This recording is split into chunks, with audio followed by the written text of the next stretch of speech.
Okay.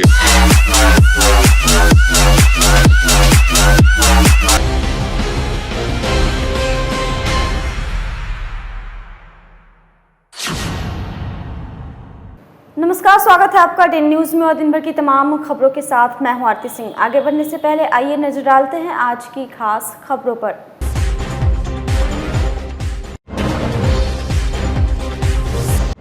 भूमि विवाद में खूनी झड़प, जमकर हुई गोलीबारी, 3 घायल, एक की स्थिति गंभीर।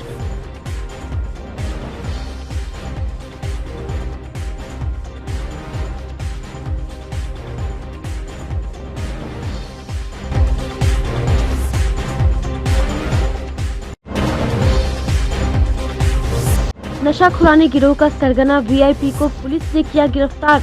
वर्षों से थी पुलिस को इसकी तलाश।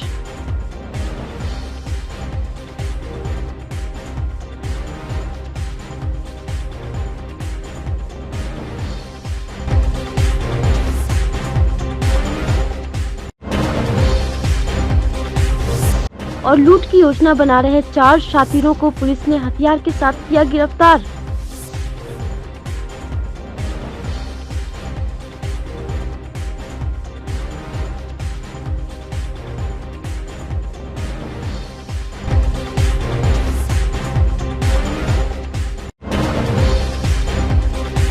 और अब खबरें विस्तार से। मुजफ्फरपुर में घर में गृह निर्माण करवा रहे 2 लोगों को बाइक सवार अपराधियों ने गोली मार दी। वहीं एक व्यक्ति को बंदूक की बट से मारकर अपराधियों ने घायल कर दिया। घटना सदर थाना इलाके के खबड़ा मंगलम विवाह भवन के समीप की है। घायल प्रभात ओझा, उनके 2 भतीजे प्रियांशु और सुदर्शन का इलाज बैरिया के एक निजी अस्पताल में चल रहा है। दोनों को एक एक गोली लगी है। घटना के पीछे भूमि विवाद बताई जा रही है। घायल प्रभात ओझा ने बताया कि बाइक पर सवार होकर 2 युवक आकर अंधाधुंध गोली चलाना शुरू कर दिए, जिससे उनके भतीजे को गोली लग गई। थानेदार सत्येंद्र मिश्रा ने बताया कि सीसीटीवी के आधार पर पूरी घटना की तफ्तीश की जा रही है। मामला हम अपना छत ढलवा रहे हैं। छत का ढलैया हो गया है तो भतीजी को बुलवाए हुए थे, वहीं देखने के लिए, छोटी थी तो बेटा को कहेंगे इसको जा करके घरे पहुंचा, और पहुंचा करके वहाँ से क्या हो गया हाँ तो कहें जो वहाँ से पेमेंट करना होगा आ जाओ। तो छोटा भाई या बेटा दोनों 2 गाड़ी से आ रहा था। पहले बेटा के गोली मारा है, छोटा भाई को इसके बाद गोली मारा है। ये दोनों फोन हमको किया, हम पुल के पास उसको आगे से लड़े। लड़ाई में उसका गोली का अथी गिर गया है। हाँ तो बट हम पर चलाना। क्या नाम है, जो पहचान रहे हैं कि नहीं? चेहरा से उसको देख लेंगे, जो गोली चलाया है उसको पहचान लेंगे। ये नया बात हो गया है। भाई को भतीजा को दोनों को जो है गोली लग गया हुआ है। फर्दों पर जो हम लोग का घर है, मार्केट है, उसी का ढलाई हो रहा था। ढलाई के दौरान ये घटना हुई? नहीं, वो लोग आ रहे थे, घर से लेबर को पेमेंट करने के लिए आ रहे थे, किसी बीच में हुआ है। और 3 को लगे, उनका क्या नाम वगैरह? सुदर्शन कुमार, प्रियांशु कुमार। क्या करते हैं सुदर्शन जी? सुदर्शन जी मेट्रो रेलवे में है। और ये प्रियांशु जी छोटा बच्चा है, 17 साल का है, पढ़ाई करता है। कुछ बात हो पाई है परिजन से कि कौन लोग थे, किस तरीके से रंजिश वगैरह? जिसमें दुश्मनी तो हम लोग का है ही, पारिवारिक जमीन विवाद जो है वो तो चलिए रहा है, पहले से चल रहा है जी। पुलिस को सूचना दी गई है? हाँ, पुलिस को सूचना दी गई हुई है। घटना की क्या सूचना है अभी? सूचना है कि खबड़ा मंगलम विवाह स्थल है, उसके थोड़ी देर पहले, मतलब थोड़ा सा करीब 100 गज पहले जो है गोली चल रही है, और 2 व्यक्ति हैं वहीं स्थानीय हैं, एक प्रियांशु हैं और उनके चाचा। दोनों गोली लगी है, पेट में गोली लगी है, दोनों जानकी में भर्ती हैं, इलाज चल रहा है। बाकी हम लोग जो है गोली मारने वाले को पता कर रहे हैं। घटना के कारण के बारे में भी तो कुछ पता नहीं चल रहा है, विस्तृत जब बयान होगा तब से पता चलेगा क्या घटना का क्या कारण है। मुजफ्फरपुर पुलिस ने अब तक के सबसे बड़े नशाखुरानी गिरोह के सरगना समेत 2 शातिर को गायघाट के बेनीबाद इलाके से गिरफ्तार किया है।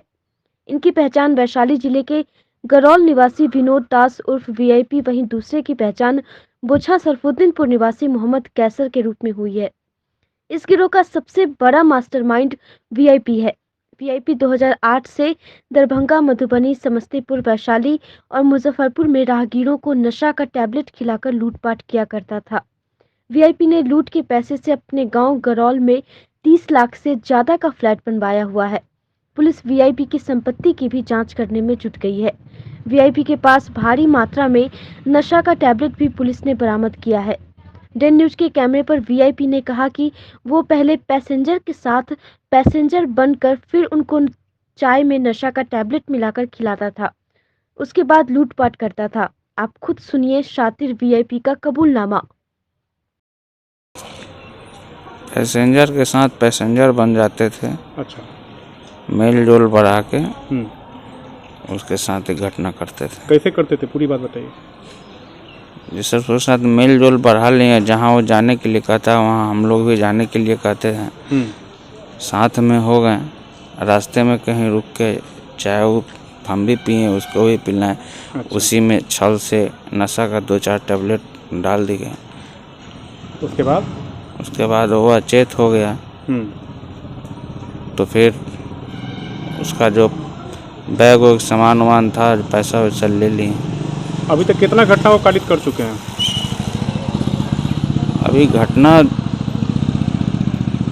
लगभग कितना कर चुके होंगे अभी तक? दर्जनों? हाँ जी सर। अच्छा, आपका नाम वीआईपी कैसे पड़ा?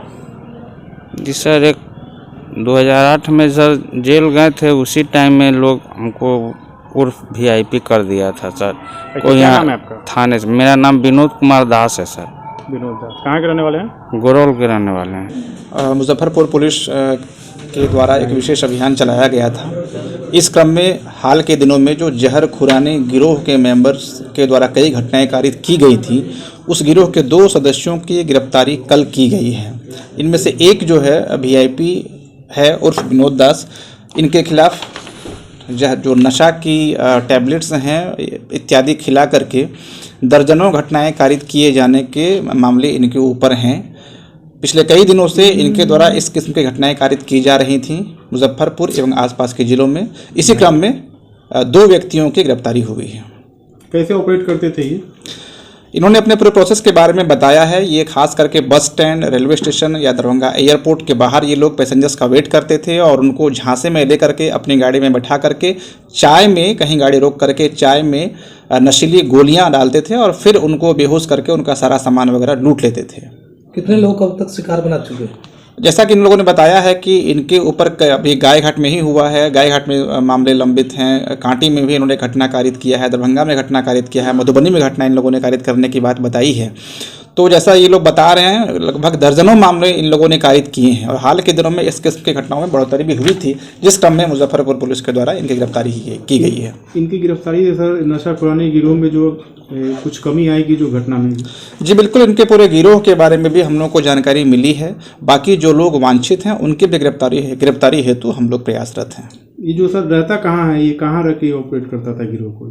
ये जैसा कि मैंने बताया कि ये लोग basically bus stand, railway station, airport के बाहर ही रेकी करते थे, पैसेंजर्स का वेट करते थे, अपने शिकार को टारगेट करते थे, उन्हें अपनी गाड़ी में बैठाते थे, फिर उन्हें झांसे में लेकर कर उनके साथ लूटपाट करते थे। क्या क्या मिले हैं इनके पास? कुछ बरामदगी वगैरह मिली? इनके पास जैसा कि मैंने बताया कि नशीली टैबलेट्स वगैरह मिली हैं और अन्य भी आपत्तिजनक सामान इनके पास से मिला है और हम लोग इनके ग्रुप के जो बाकी मेंबर्स हैं उनके गिरफ्तारी के लिए प्रयासरत हैं। इसका गिरोह कैसा है? गिरोह है ये बाहर में भी फैला हुआ? बड़ा गिरोह है इनका है, इंटर डिस्ट्रिक्ट गिरोह है। इसमें दरभंगा, मधुबनी, मुजफ्फरपुर के लोग शामिल हैं और उन सभी की पहचान हुई है और हम लोग उनकी गिरफ्तारी के लिए आगे काम कर रहे हैं। मुजफ्फरपुर पुलिस ने अय्यापुर के कोल्हुआ पैगंबरपुर में बड़ी लूट की घटना को अंजाम देने के लिए इकट्ठा हुए 4 शातिरों को गिरफ्तार किया है। इन चारों की पहचान कांटी के टरमा निवासी सोनू कुमार, कोल्हुआ पैगंबरपुर के विशाल और चंदन, वहीं मोतीपुर के ब्रह्मपुरा के अचलेश कुमार के रूप में हुई। पुलिस ने इनके पास से 2 देसी कट्टा, 13 जिंदा गोली, 3 मैगजीन, 1 नाली बंदूक, 10 खोखा और 200 ग्राम चरस बरामद किया है। पूरे मामले की जानकारी देते हुए डीएसपी टाउन राम नरेश पासवान ने बताया कि ये चारों कोल्हुआ इलाके में राहगीरों से लूटपाट की योजना बना रहे थे। अय्यापुर थानेदार विजय कुमार सिंह के नेतृत्व में टीम ने दबिश दी और चारों को गिरफ्तार कर लिया। वहीं एक अपराधी ब्रजकिशोर भगत भागने में सफल रहा, जिसकी तलाश में पुलिस छापेमारी कर रही है। पुलिस की माने तो चारों लूट के कई मामलों में वांछित रहे हैं। कल पुलिस को सूचना मिली थी कि कुछ अपराधकर्मी अवैध आग्नेयास्त्र और मादक द्रव्य लेकर करके अपराध करने की योजना के फिराक में हैं और कुलवा पैगंबरपुर में अभी जाने से उनकी पकड़ा जा सकता है। सूचना के सत्यापन पर अय्यापुर पुलिस निरीक्षक सह थानाध्यक्ष के द्वारा इनके नेतृत्व में एक टीम बनाई गई और वरीय पदाधिकारी को भी सूचित किया गया।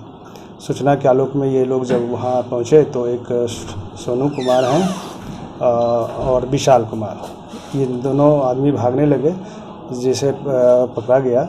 पकड़ने के क्रम में उनके पास से दोनों के पास से एक देसी पिस्टल और 13 राउंड जो है जिंदा कारतूस बरामद हुआ। इन लोगों के द्वारा जब पूछताछ की गई तो इनके द्वारा बताया गया कि एक ब्रजकिशोर भगत हैं जिनका घर कोलवा पैगंबरपुर में है। उनके घर पर जाकर के छापामारी की गई तो वहाँ से 2 और आदमी की गिरफ्तारी हुई है और ब्रजकिशोर मेहता फरार हो गए वहाँ से पुलिस को चकमा देते हुए। उनके घर की तलाशी लेने पर भी वहाँ पर एक सिंगल बैरल के गन और 13 कारतूस जिसमें 2 जिंदा हैं और 11 खोखा है। घर की तलाशी लेने पर वहाँ भी एक आग्नेयास्त्र बरामद हुआ है। इस तरह से मुजफ्फरपुर पुलिस को बड़ी सफलता मिली है। इनका कुछ आपराधिक इतिहास भी है? जी, इसमें से एक सोनू है जिसका आपराधिक इतिहास भी है। ये कांटी थाना अंतर्गत एक आदमी को जान मारने की कोशिश की, पिस्टल के बट से घायल कर दिए थे और इनके विरुद्ध वहाँ थाना में मुकदमा दर्ज। बड़ा गैंग है, कोई लोकल भी कनेक्शन इन लोग का या अंतर जिला गिरोह?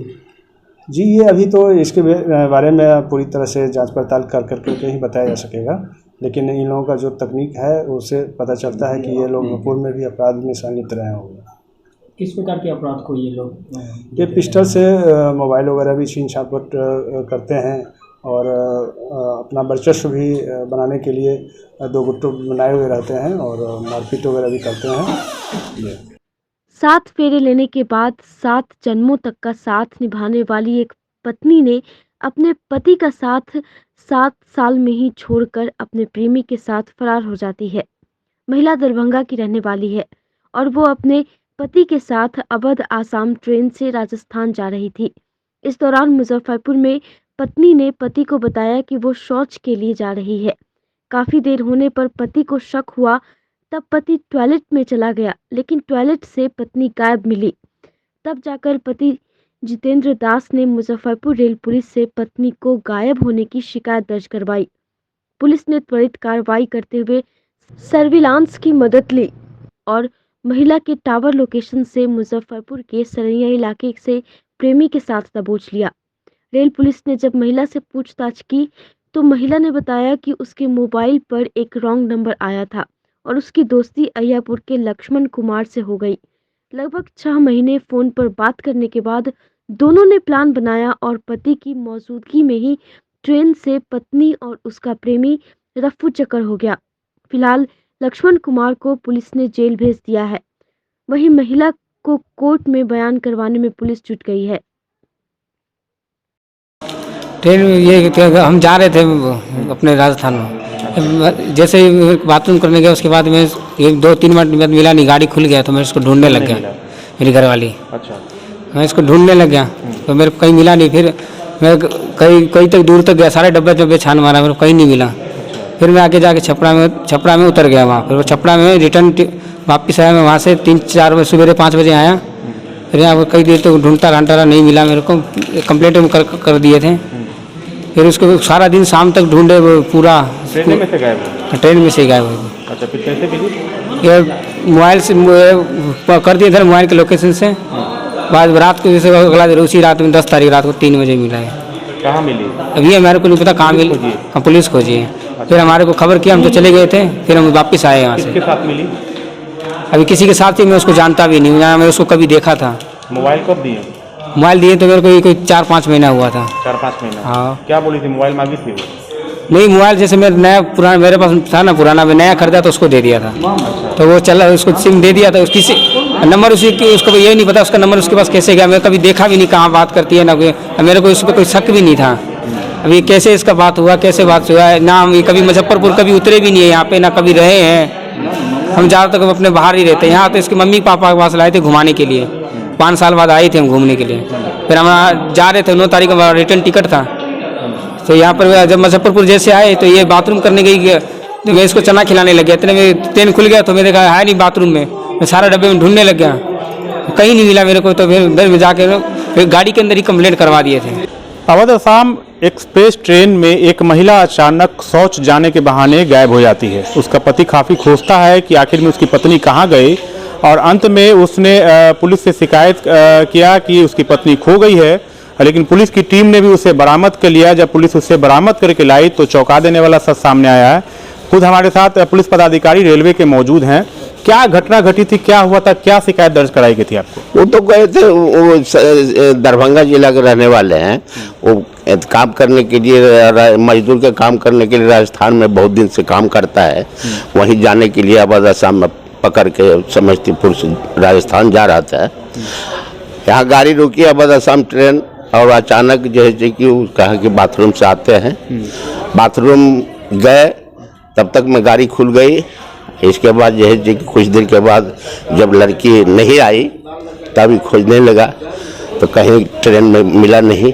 खोजते खोजते कहा कि हम छपरा तक गए, पुनः लौट करके आए हैं। इस तरह की बात है, आप लोग का सहारा लेते हैं, खोज के बरामद कीजिए। तो कैसे काम किया आपकी टीम, क्या सर्विलांस इसमें काम आई, क्या किए इसमें? हाँ, तुरंत उनका मोबाइल जो है कि उसके पास में मोबाइल था, लड़की के पास में वो नंबर दिया, उस नंबर पर सर्विलांस को भेजा गया।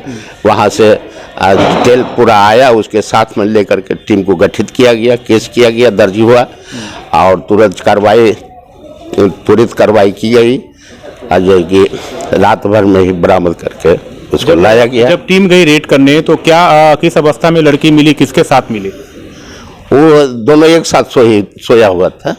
प्रेमी के साथ? प्रेमी के साथ। अच्छा, फिर उसको ले गए, पूछताछ किया तो बताया सही नाम फलना देवी है, और वो बताया कैसे आगे। तो ऑनलाइन से हम लोगों को प्रेम हो गया था। मोबाइल से जान पहचान हुआ? मोबाइल से ही जान, पहले को संपर्क नहीं था। और तब लाया गया, खबर किया गया, लड़के वाले को पहचाना, सही सब बात किया। एक बाद साथ में दोनों का परिवार गया था परिजन कोर्ट, वहाँ अभी तक लड़की से पूछताछ में क्या कुछ बताया? लड़की के पूछताछ में तो अभी तक यही बता रहे हैं। अब आज अभी जो बयान नहीं हुआ है, अब कहता है कि अनुसंधान चल रहा है। चल रहा है, हाँ। अच्छा, अब तो आगे क्या होगा? अब 164 के अपने प्रेमी के साथ मिली है वो सरैया में? हाँ, प्रेमी के साथ मिली। अच्छा, हाँ। तो रेलवे के पदाधिकारी को आप सुन रहे थे, इनका साफ तौर पे कहना है कि जब महिला ट्रेन से गायब हुई तो शिकायत दर्ज कराई गई जीआरपी थाना मुजफ्फरपुर में, और सर्विलांस की टीम लगातार इस पर काम करती रही। तो उन्हें ट्रैवल लोकेशन मिला सरैया इलाके का, जहां सरैया में पुलिस दबिश दी, और दबिश देने के बाद में लड़का के घर पे लड़की को बरामद किया गया। पतिजनक हालत में दोनों मिले, दोनों को बरामद किया गया, और उसके बाद में जीआरपी लाया गया। जब पूछताछ किया गया तो लड़की ने बताया कि 6 महीना पहले उसके पति उसको मोबाइल दिए थे, और मोबाइल से लड़का से जान पहचान हुआ, मिस कॉल से लड़का से दोस्ती हो गया, और दोनों में प्रेम संबंध हो जाता है, और उसके बाद से दोनों रिलेशन में रहने लगते हैं। उसके बाद से अचानक प्लान बनता है कि तुम ट्रेन से आ जाओ और हम तुमको लेके यहाँ से भाग चलेंगे। तो सरैया इलाके में दोनों को बरामद कर लिया गया है। लड़की का बयान कोर्ट में दर्ज कराया जा रहा है और आगे की कार्रवाई की जा रही है। कैमरा पर्सन रविकांत के साथ आमिर, डे न्यूज, मुजफ्फरपुर। अखिल भारतीय महिला एसोसिएशन के 29वें स्थापना दिवस पर पटना रिमांड होम की न्यायिक जांच कराने, गैस सिलेंडर का दाम 500 रुपये फिक्स करने, हर स्त्री के लिए शिक्षा और स्वास्थ्य की गारंटी करने सहित विभिन्न मांगों को लेकर जिला कार्यालय से मार्च निकाला गया। एपवा के जिला उपाध्यक्ष प्रोफेसर भवानी रानी दास ने कहा कि पटना रिमांड होम कांड कर्नाटक में मुस्लिम छात्राओं के साथ हो रही बदसलूकी की निंदा करते हैं। सरकार रिमांड होम में लड़कियों को जेल की तरह बंद रखने के बजाय सुधार गृह के रूप में लाने के लिए कदम उठाए, नहीं तो एपवा बिहार ही नहीं पूरे देश में आंदोलन करेगी। जिंदाबाद, जिंदाबाद, जिंदाबाद, बिहार के सेंटर तब्दील करने वाली नीतीश सरकार होश में आओ। प्रदर्शन कर रहे हैं। आज हम लोग अखिल भारतीय प्रगतिशील महिला एसोसिएशन का स्थापना दिवस है।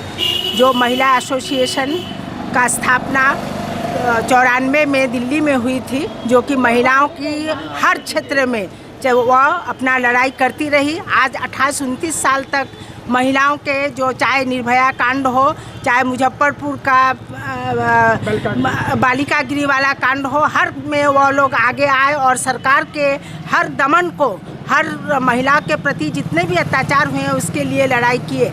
आज हम लोग इस स्थापना दिवस पर पटना में गाय घाट में जो रिमांड हॉल में जो घटना हुई है वो काफ़ी शर्मनाक है, क्योंकि सरकार की संरक्षण में जो बच्चियां हमारी छोटी छोटी बच्चियां रहती है उसके साथ इस तरह का दुर्व्यवहार हो रहा है, ये जो कि बहुत ही हमारे सरकार के लिए शर्मनाक है। आज हम एपवा की ओर से उसका विरोध कर रहे हैं, उसकी न्यायिक जांच कर रहे हैं और हम लोग जो महिलाओं को दोहरी मार करनी पड़ती है। आज इस महंगाई के युग में जो गैस की इतनी कीमत बढ़ गई है, हम सरकार से ये मांग कर रहे हैं जो 500 रुपया गैस का दाम निर्धारण करे और महिलाओं की शिक्षा और स्वास्थ्य के प्रति सरकार जागरूक हो और सरकार हमारी बच्चियों को पढ़ाई के लिए आगे बढ़ाए और उसकी स्वास्थ्य और महिलाओं का जो सबसे आवश्यक है जो उसकी स्वास्थ्य और शिक्षा, उस पर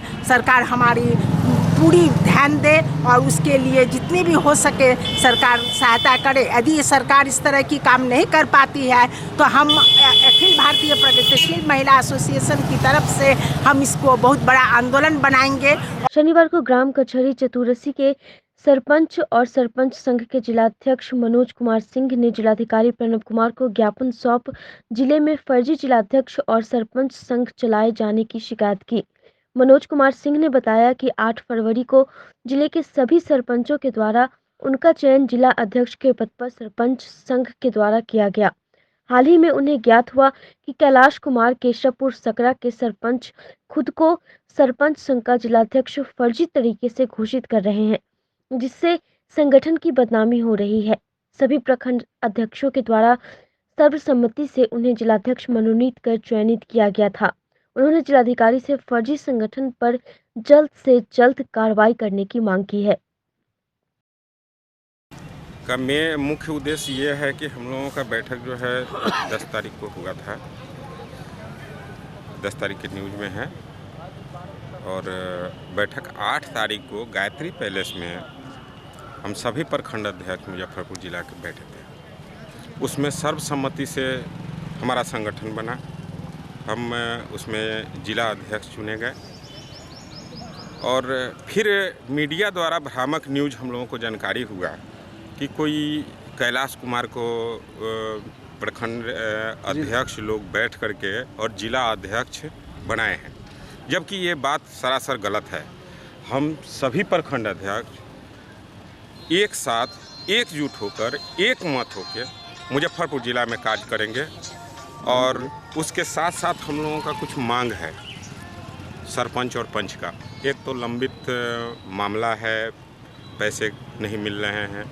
दूसरा जो है हम लोगों को ग्राम कचहरी कैसे चलाए, कहीं पर न्याय मित्र नहीं है, कहीं पर सचिव नहीं है, जो हैं वो भी सही से काम नहीं कर पा रहे हैं। तो क्या मार्गदर्शन होगा, हम लोग जिलाधिकारी महोदय से मार्गदर्शन लेने के लिए आए हैं। और तीसरी मुख्य बिंदु है कि हम लोग न्यायिक पद पर चुने गए हैं।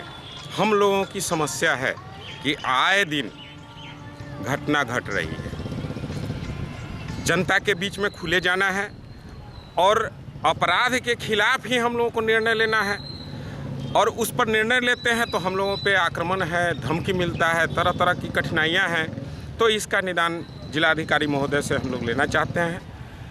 और तीसरी नंबर बात है कि हम लोगों को आज तक जनप्रतिनिधि माना ही नहीं जाता है। हम लोग यहाँ आए हुए हैं कि पहली बात यह है कि हम लोग को इन्फॉर्मेशन हुआ था कि 8 तारीख को बैठक होने वाली है ज्योति पैलेस में सरपंच संघ का चुनाव हेतु अध्यक्ष पद के लिए और भी पद के लिए कमेटी गठन का। हम लोग आए, वहाँ आए, सब लोगों की सर्वसम्मति से जो कमेटी गठन हुआ जिसमें मनोज बाबू को अध्यक्ष पद चुना गया, दिनेश बाबू को उपाध्यक्ष चुना गया, मुझे प्रवक्ता बनाया गया और ये महासचिव बनाया गया रीमा देवी को। और दिनेश बाबू कहाँ गए?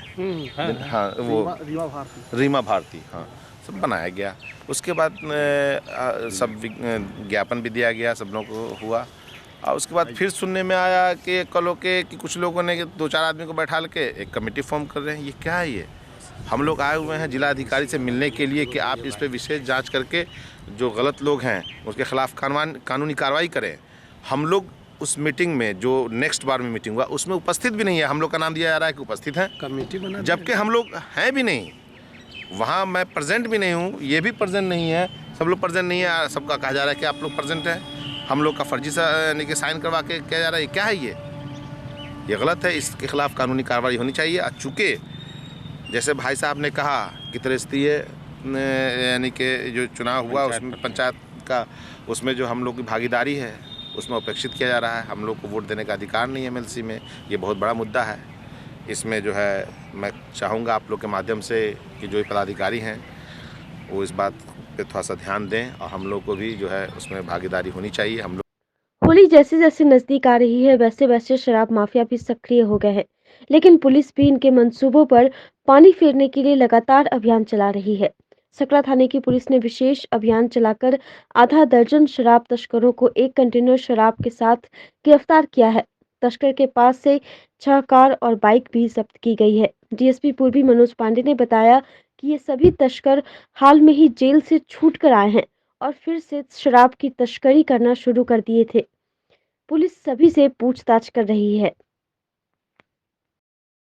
जी बिल्कुल, जैसा मैंने बताया कि विशेष अभियान के तहत सकरा में भी शराब बरामद हुआ है और सकरा थाना अंतर्गत मद्य निषेध इकाई जो पटना है उसकी सूचना और सकरा थाना पुलिस के कंबाइंड ऑपरेशन में वहाँ पे एक कंटेनर से शराब जब्त किया गया है, बरामद किया गया है। कुल 6 लोगों की उसमें गिरफ्तारी हुई है और भारी मात्रा में विदेशी शराब भी मिला है। कहाँ के ये लोग हैं शराब माफिया? कुछ इनका एक बड़ा नेटवर्क है, इनमें से कुछ लोग हाल में जेल से जमानत पर छूटे भी हैं। सभी लोगों के नाम, जो अन्य लोग फरार हैं उनका भी नाम पता हम लोग के पास आ चुका है और इस पूरे ग्रुप को ही हम लोग गिरफ्तारी के लिए हम लोग प्रयासरत हैं। कार वगैरह ही मिले इनके पास? जी बिल्कुल, गाड़ियाँ भी मिली हैं इनके पास, एक कंटेनर मिला है, कार मिला है, मोटरसाइकिल मिला है और शराब तो मिला ही है। लोकल इनका कनेक्शन है क्या? चूँकि लोकल अनलोडिंग की जा रही थी शराब। जी बिल्कुल, जैसा बिल्कुल शराब का इनका जो बैकवर्ड और फॉरवर्ड लिंकेजेज है उसमें डेफिनेटली लोकल लिंकेज भी हम लोगों को मिला है। जैसा कि मैंने बताया कि 6 लोगों की अरेस्टिंग हुई है। शेष जो ग्रुप के गिरोह के मेंबर्स हैं उनकी अरेस्टिंग के लिए हम लोग प्रयासरत हैं। नगर आयुक्त के साथ निगम की टीम ने रोहतनिया स्थित डंपिंग पॉइंट का निरीक्षण किया। कुछ दिन पूर्व रनिया गांव के कुछ लोगों ने नगर आयुक्त को आवेदन देकर डंपिंग ग्राउंड के गार्डन मक्खी और धूल गंध अधिक मात्रा में फैलने की शिकायत की थी, जिसके बाद नगर आयुक्त ने खुद रोहतनिया डंपिंग ग्राउंड पहुंचकर जांच की। नगर आयुक्त विवेक रंजन मैत्रे ने बताया कि डंपिंग पॉइंट पर स्थिति संतोषजनक मिली, नियमित दवा का छिड़काव जारी है। उन्होंने बताया कि पूरी टीम ने उक्त स्थल पर दोपहर का खाना खाया और बदबू और मक्खियाँ बिल्कुल नहीं आई। इस दौरान आसपास के लोग ने पौधे लगाने की बात कही। इस संबंध में नगर आयुक्त ने जल्दी डंपिंग ग्राउंड के आसपास वृहद पैमाने पर वृक्षारोपण करने का निर्देश दिया। इस दौरान वरीय उप सहमर्ता विवेक कुमार और करजा थाना की टीम भी मौजूद रही। स्थल निरीक्षण क्रम में जो सभी उपाय किए जा रहे हैं कि स्थानीय लोगों को समस्या न, सबसे पहले व्यू कटर संपूर्ण उस पर लगाया गया है। किसी प्रकार का कूड़ा, किसी तरीके से कोई जानवर बाहर से अंदर ना आ जाए, छितरा ना दे या बाहर ना चला जाए, तो व्यू कटर लगभग 10 से 12 फीट ऊंचा लगाया गया है। उसके उपरांत गर्मी में समस्या ये हो सकती है कि किसी प्रकार का है ना, यहाँ पर आप देख सकते हैं पूरे फील्ड में पानी का वो कि वर्स्ट केस में अगर किसी प्रकार की कोई आगजनी भी होती है तो उस पर तुरंत काबू करने के लिए इस पर 2 से 3 सबमर्सिबल इस पूरे उसमें हैं कि तुरंत उसको काबू किया जा सके आग से बचाव के लिए। उसके बाद उपरांत देख सकते हैं कि ये बायोजोल मिश्रण का छिड़काव लगातार उस पर किया जा रहा है, जो संपूर्ण प्रकार की बदबू, संपूर्ण प्रकार के उसको ख़त्म कर सकता है। और छिड़काव होने के बाद आप इसके पेड़ के पास आप खड़े होकर किसी प्रकार से एकदम स्वच्छंद रूप से सांस ले सकते हैं। इसमें छिड़काव हो चुका है और जो भी आता है उस पर तुरंत छिड़काव किया जाता है। तो ये मिश्रण पेटेंटेड बायो कल्चर है। ये बायो कल्चर के छिड़काव के बाद कूड़े से बदबू की समस्या पूर्णतः समाप्त हो जाती है। तो इस प्रकार की समस्या जो ज्ञापन में दी गई है वो सत्य उल्लेख। शनिवार को जिला हम सेकुलर पार्टी की कार्यकारिणी सदस्य, प्रखंड अध्यक्ष और पंचायत अध्यक्ष की बैठक मारीपुर स्थित एक निजी होटल के सभागार में जिला अध्यक्ष शरीफुल हक की अध्यक्षता में आयोजित की गई। बैठक में मुख्य अतिथि के रूप में पार्टी के प्रदेश अध्यक्ष सह विधायक प्रफुल्ल माझी ने कहा कि आगामी अप्रैल माह में जिले के तमाम पंचायतों में कार्यकर्ता सम्मेलन का आयोजन किया जाएगा। उसके बाद जिला स्तर पर कार्यकर्ता सम्मेलन का आयोजन किया जाएगा, जिसमें पार्टी के राष्ट्रीय अध्यक्ष सह पूर्व मुख्यमंत्री जीतन राम मांझी शामिल रहेंगे। उन्होंने कहा कि मुजफ्फरपुर संगठन काफ़ी सक्रिय है और जमीन पर कार्यकर्ता पूरी ईमानदारी के साथ पार्टी के प्रति कार्य कर रहे हैं। वहां डॉक्टर दानिश रिजवान का कहना है कि आगामी निकाय चुनाव में भी मेयर और उपमेयर के पदों पर पार्टी से जुड़े समर्पित लोगों को भी अपना उम्मीदवार बनाएगी। आगामी नगर निगम चुनाव में पूरी मुस्तैदी के साथ मेयर उपमेयर का चुनाव पार्टी लड़ेगी, चूँकि ये चुनाव सीधे जनता के द्वारा होना है। कहना चाहिए, आना चाहिए उनको। अगर वो बाजी में है तो तवज्जो मिलती, अगर वो बाहर रह के कर रहे हैं तो इसका मतलब है कि वहीं उनमें कहीं ना कहीं कमजोरी है। आज की बैठक में क्या कुछ? आज की बैठक मूल रूप से पार्टी का जो सिद्धांत है उसको प्रचार प्रसार करना और संगठन को मजबूती प्रदान करने हेतु निचले स्तर पर कार्य कर संगठन को मजबूत करने का उद्देश्य। संगठन की मजबूती सीटों से होती है।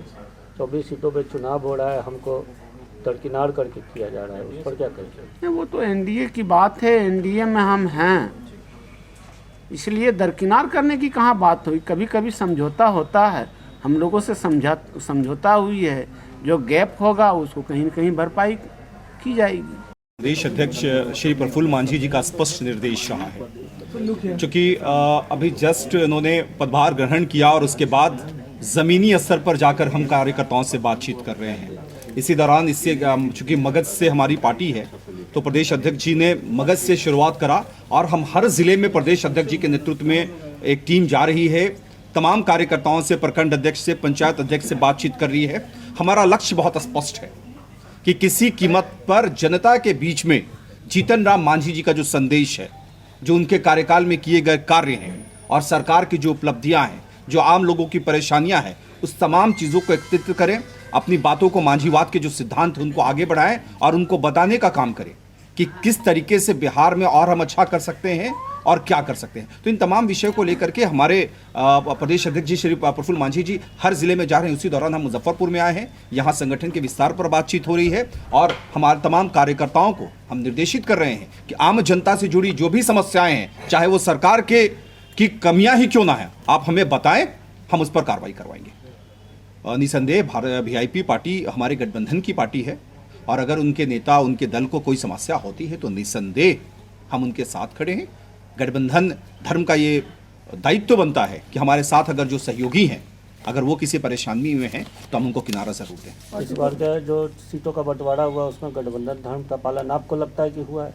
देखिए, सीटों का जो बंटवारा होता है वो आंतरिक तौर पे बहुत कुछ समझौता से भी उसका निष्कर्ष निकाला जाता है, तो वैसे ही हुआ है कुछ। बिहार विधानसभा चुनाव के समय से ही लोजपा सुप्रीमो और जमुई सांसद चिराग पासवान बिहार के मुख्यमंत्री नीतीश कुमार के खिलाफ चल रहे हैं। अब वे पूरी तरह से बिहार की नीतीश सरकार के खिलाफ मोर्चा खोल दिया है। चिराग की पार्टी लोक जनशक्ति पार्टी की ओर से 15 फरवरी को राजभवन मार्च का आयोजन किया जाएगा। मार्च के बाद पार्टी की ओर से राज्यपाल फागू चौहान को ज्ञापन सौंपा जाएगा। इसको लेकर शनिवार को जिला परिषद मार्केट स्थित एक निजी सभागार में जिलाध्यक्ष चुलबुल शाही की अध्यक्षता में बैठक की गई।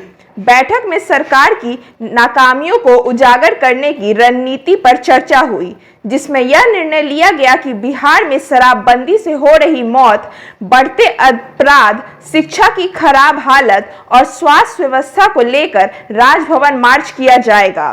जिलाध्यक्ष चुलबुल शाही ने बताया कि खाद और उपकरण की हो रही कालाबाजारी को प्रमुखता के साथ उठाया जाएगा। वहीं पार्टी की प्रदेश प्रवक्ता सुरभि ठाकुर का कहना है कि मुजफ्फरपुर या फिर पटना बालिका गृह कांड या बताने के लिए ही काफी है कि बिहार में आधी आबादी यानी कि महिलाओं की क्या स्थिति है। आपको बता दें कि बिहार विधानसभा चुनाव में जदयू को कम सीट आने का बड़ा कारण जदयू की ओर से पासवान को ठहराया जाता है। वहीं आए दिन चिराग पासवान लगातार प्रदेश की नीतीश सरकार और खासकर सीएम नीतीश कुमार पर निशाना साधते रहे।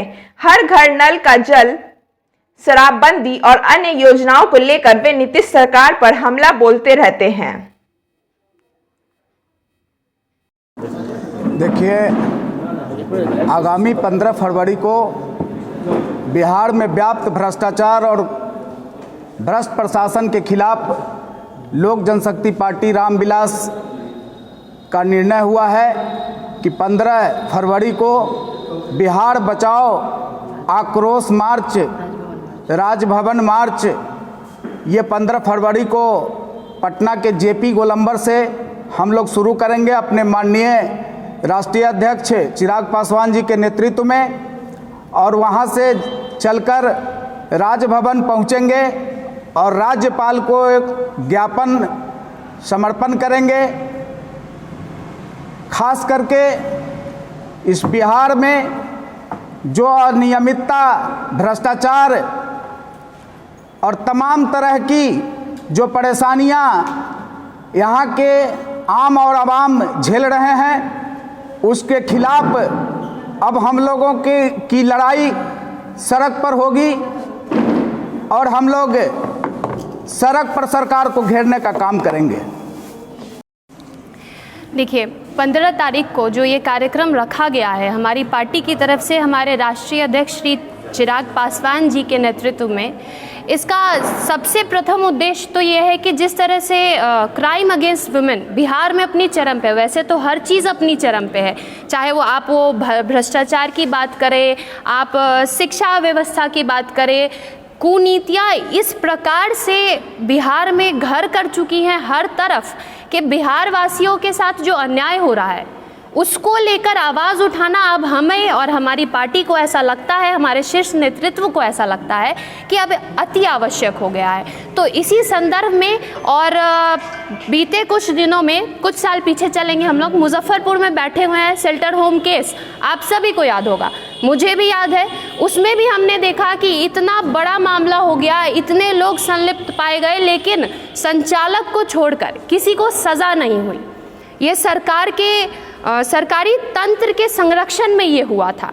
इसके बाद अब पटना शेल्टर होम केस, हमारा खून अगर अभी नहीं खौलता है तो हमें ये लगता है कि बिहार की जो व्यवस्था है वो कोई और नहीं सुधार पाएगा, क्योंकि अगर आज के डेट में महिलाएं सुरक्षित नहीं है, ये वही महिलाएं हैं जो आधी आबादी और आधी वोट बैंक बिहार में खासकर माननीय मुख्यमंत्री नीतीश कुमार जी द्वारा कही जाती है, आप लोग भी सुनते होंगे, उनकी आधी से ज़्यादा नीतियाँ जो होती हैं महिलाओं के संदर्भ में ही होती है। लेकिन महिलाओं की जो दुर्दशा है बिहार में, ये अब बर्दाश्त से बाहर है।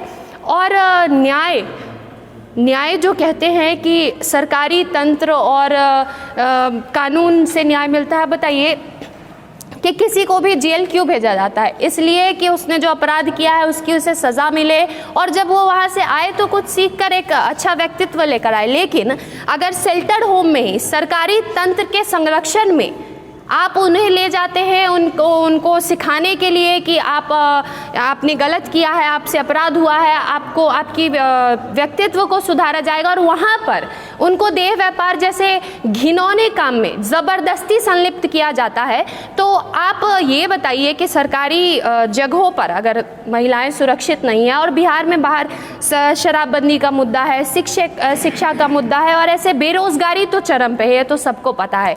बेरोजगारी मांगने पे रोजगार का व्यवस्था कर देते हैं नीतीश कुमार जी शराबबंदी करके, युवाओं को जिनको कॉलेज में होना चाहिए वो शराब बेचने लगते हैं। सरकारी तंत्र पूरी तरह से फेल है, यहाँ पर कोई प्रजातंत्र नहीं चल रहा है, यहाँ पर प्रशासन तंत्र चल रहा है। जो प्रशासन के मन में होता है वही होता है। मोतीपुर पीएचसी के अंतर्गत 29 पंचायत और 2 नगर पंचायत आते हैं। बड़ा क्षेत्र होने के कारण स्वास्थ्य विभाग की ओर से पीएचसी के लिए 4 एम्बुलेंस अलर्ट किए गए हैं, लेकिन पीएचसी में मात्र 2 एम्बुलेंस होने से क्षेत्र की जनता को इमरजेंसी के समय बेहद दिक्कतों का सामना करना पड़ रहा है। अस्पताल परिसर में 2 ही एम्बुलेंस कार्यरत है, जिसके चालक कभी कभी डीजल नहीं होने का हवाला देकर एम्बुलेंस को ले जाने से मना कर देते हैं। मजबूरन मरीज को प्राइवेट एम्बुलेंस चालकों का सहारा लेना पड़ रहा है, जिनकी मनमर्जी किराए के कारण जनता को बेहद परेशानियों का सामना उठाना पड़ रहा है। इस समय से अस्पताल के कर्मी भी त्रस्त है। पूरे मामले को लेकर पीएचसी के चिकित्सा प्रभारी का कहना है कि इस समस्या को लेकर सिविल सर्जन को आवेदन भेजा गया है। जल्द ही एम्बुलेंस का समस्या दूर हो जाएगी। क्या हो गया है उसका स्टाफ? और ये 3 गाड़ी अलाउट है, 3 गाड़ी, लेकिन हम तो सुन रहे हैं कि 4 गाड़ी अलाउट है। फिलहाल तो अभी 3 गाड़ी अलाउट है अभी। तो ये गाड़ी गैरेज में और 2 गाड़ी यहाँ पे। उस गाड़ी में क्या दिक्कत हो गया? किस गाड़ी में? पुराना वाला? पुराना वाला में कोई समस्या डायरेक्ट वहाँ से ऊपर से होता है। उस समय आप लोग क्या करते हैं? क्या करेंगे, गाड़ी को रोड ऑफ कराते हैं। अगर तेल गाड़ी में नहीं रहता है तो और मरीज को जाना होता है तो उस समय आप क्या करते हैं? इस समय क्या करेंगे, कुछ नहीं, गाड़ी बंद रहती है। बंद रहती है। और मरीज फिर कैसे जाते हैं? मरीज फिर अपना प्राइवेट गाड़ी से जाता है। भाड़ा सबसे बड़ी मैटर होती है फ्यूल का, और तो उसी कंडीशन में हमें परेशानी होती है। और तो विशेष कोई परेशानी है नहीं, सिर्फ फ्यूल का अभी परेशानी चल रही है। तो अगर 24-24 घंटा फ्यूल का दिक्कत होता है तो फिर मरीज लोग को क्या कैसे ले जाते हैं आप लोग? उनके घर तक छोड़ते हैं या लाने और ले जाने के लिए आपका ड्यूटी बनती है, तो उसमें क्या होता है मरीजों के साथ? मरीज के साथ यही चीज बताया जाता है कि गाड़ी में तेल नहीं है। तो फिर मरीज लोग क्या करते हैं, कैसे जाते आते हैं? मरीज लोग यही करते हैं कि प्राइवेट गाड़ी करके अपना जाते हैं। और एसीओ सर पे ज़्यादा प्रेशर बनाने पे एसीओ सर बोलते हैं कि क्रेडिट लो जहाँ तक हो पाती है उस अनुसार कार्ड जमा करके लेते हैं, लेकिन उसके बावजूद नहीं मिलती है तब गाड़ी। अभी से 4-5 दिन पहले एम्बुलेंस में तेल खत्म था, इसके कारण थोड़ा परेशानी हुआ। अब हमारे पास 4 एम्बुलेंस अलॉटेड हैं, जिसमें 2 ही एम्बुलेंस फंक्शनल हैं। 2 एम्बुलेंस में एक एम्बुलेंस खराब पड़ी हुई है, एक एम्बुलेंस कहीं और भेजा गया है, जिसके कारण थोड़ा परेशानी हो रहा था। और अभी 2 एम्बुलेंस है, थोड़ा परेशानी कम हुई है, फिर भी परेशानी है। या तो जनसंख्या को लेकर एम्बुलेंस काफी कम दिखता है, उसके बारे में? हाँ, इसके लिए हम पत्राचार किए हैं सिविल सर्जन साहब से। अब सर के द्वारा जो निर्देश होगा वहाँ से इसका सोल्यूशन निकाला जाएगा। कुल मिला जो है कि माना जाए कि जल्द ही एम्बुलेंस की समस्या समाप्त होगी। हाँ जरूर, बिल्कुल तुरंत ही होगी।